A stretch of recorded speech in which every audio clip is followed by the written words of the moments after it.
বাকেরগঞ্জ, আর এটা হচ্ছে বাকেরগঞ্জের প্রতীক।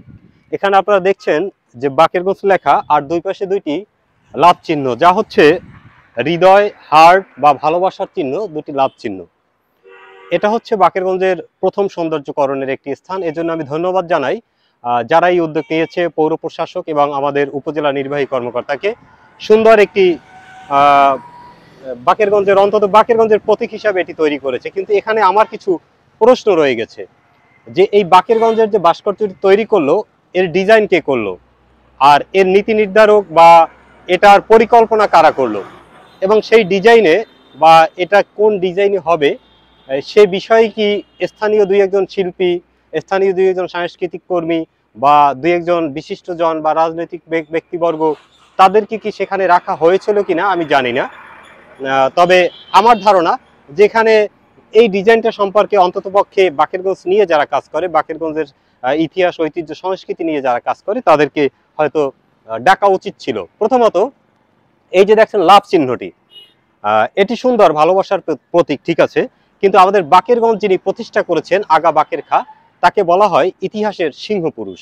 কিন্তু সেই ইতিহাসের সিংহ পুরুষের কোনো প্রতীক এখানে থাকতে পারত। দ্বিতীয় কথা হচ্ছে, বাকেরগঞ্জ শুধু বাংলাদেশ নয়, ভারতীয় উপমহাদেশের এক সময়ের একটি প্রভাবশালী বন্দর, সেই বাণিজ্যিক নগরী, যেটা কয়েকশো বছর আগে এখানে গড়ে উঠেছিল। ব্রিটিশরা এটাকে একটি জেলা তৈরি করেছিল। থাকতে পারত সেই রকমের কোনো বাণিজ্যিক নগরী ছিল বা প্রাচীন নগরী ছিল, সে ধরনের কোনো প্রতীক। যাই হোক, এটা গেল অন্য বিষয়। দ্বিতীয় কথা হচ্ছে, এই যে বাকেরগঞ্জ লেখাটি ইংরেজি লেখা, আমরা এটা আমাদের বাংলাদেশ, এখন এই হাইওয়েটি বলতে গেলে আন্তর্জাতিক, বিভিন্ন পর্যটকরা এখান থেকে আসা যাওয়া করে, তারা যেহেতু বাংলা পড়তে পারবে না, সেহেতু ইংরেজি লেখাটা ঠিক আছে, কিন্তু পাশাপাশি বাংলা লেখাটা অবশ্যই প্রয়োজন ছিল।